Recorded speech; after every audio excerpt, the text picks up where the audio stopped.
Hai, Assalamualaikum, salam sejahtera semua, apa khabar? Saya doakan semoga sahabat-sahabat saya yang berada di Indonesia, di Malaysia, di Brunei, di Thailand dan juga Filipina sihat-sihat hendaknya. Dan hari ini saya akan buat reaction tentang satu artikel yang saya baru jumpa tadi, iaitu berkenaan dengan satu tajuk yang agak mengejutkan, iaitu daripada bolatimes.com. Ini saya rasa laman sesawang daripada Indonesia.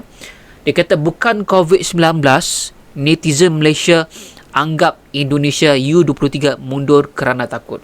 Maksudnya beberapa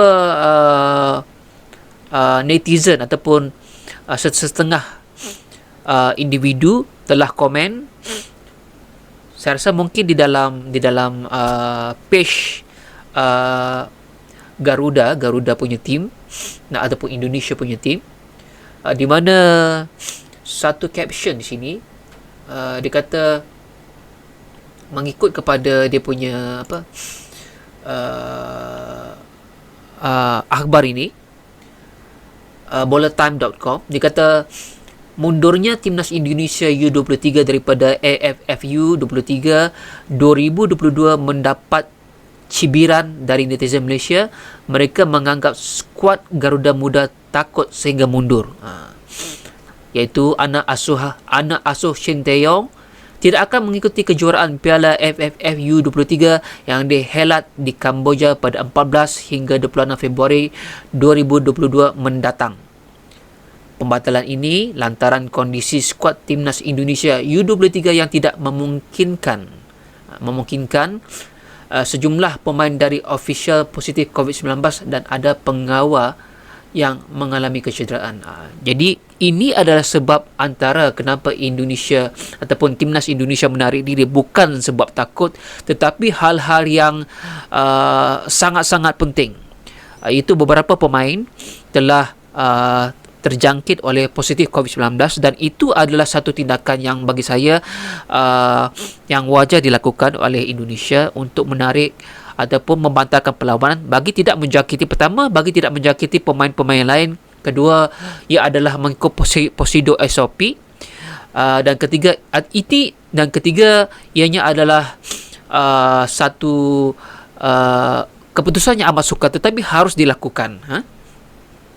Kemudian sebab kedua adalah pengawal. Ada pengawal yang mengalami kecederaan. Saya rasa mungkin pemain yang mengalami kecederaan, beberapa pemain mereka pada masa yang sama ada mengalami kecederaan dan tidak dapat mengikuti latihan. Okey. Mengutip laman rasmi PSSA Jumaat 11 bulan 2, iaitu hari Jumaat, 7 pemain dan 1 official yang positif COVID-19, yakni Ronaldo Jobera Junior, Muhammad Ferrari, Braif Fatari, Taufik Hidayat, Irfan Jauhari, Hamad Figo Ramadhani dan Cahaya Supriyadi. Itu maksudnya ada beberapa orang pemain, 7 orang pemain Indonesia ini yang positif.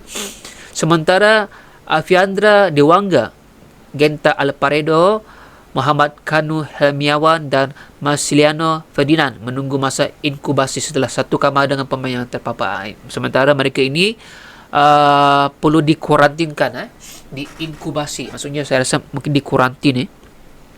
Dan adapun pemain yang mengalami cedera dan kini menjalani pemulihan, yakni Gunansar Mandowan, Ramai Rumakik dan juga Muhammad Iqbal. Dan saat ini hanya tersisa satu orang keeper, yakni Muhammad Riyandi. Namun Riyandi baru saja menjalani karantina selama 10 hari. Dan kondisi itu membuatkan PSSI akhirnya menarik diri dari Piala AFF U23 2022. Kabar ini kemudiannya ramai diberitakan oleh salah satu media Malaysia, iaitu Voket FC. Kemudian Voket FC telah pun saya rasa membuat version untuk Malaysia punya penyataan ini. Dan di dalam page media itu, ramai netizen Malaysia memberikan komentar. Tidak sedikit dari mereka yang meledak skuad Garuda takut. Takutlah tu. Dia punya di komen, dia kata takutlah tu kerana tidak ada persiapan yang baik. Tak ada lagi uji coba. Maksudnya tidak ada uji coba, mungkin tidak ada latihan. Coach Shin Tae-yong ketar-ketir lawan Malaysia, takut kalah malu sebab ketum target juara. Kalau ketum ni lain ni, kalau ketum ni dadah geng. Okey, Indonesia takut tidak bisa juara, bisa saja ganti pemain lain, tulis netizen lainnya, takut sedia netizen lain. So bagi saya, komen-komen yang ada itu adalah komen-komen yang saya rasa kebudak-budakan. Pertama, kebudak-budakan. Kedua, tidak ada semangat kesukanan, kan? Dan ketiga, tidak berasas.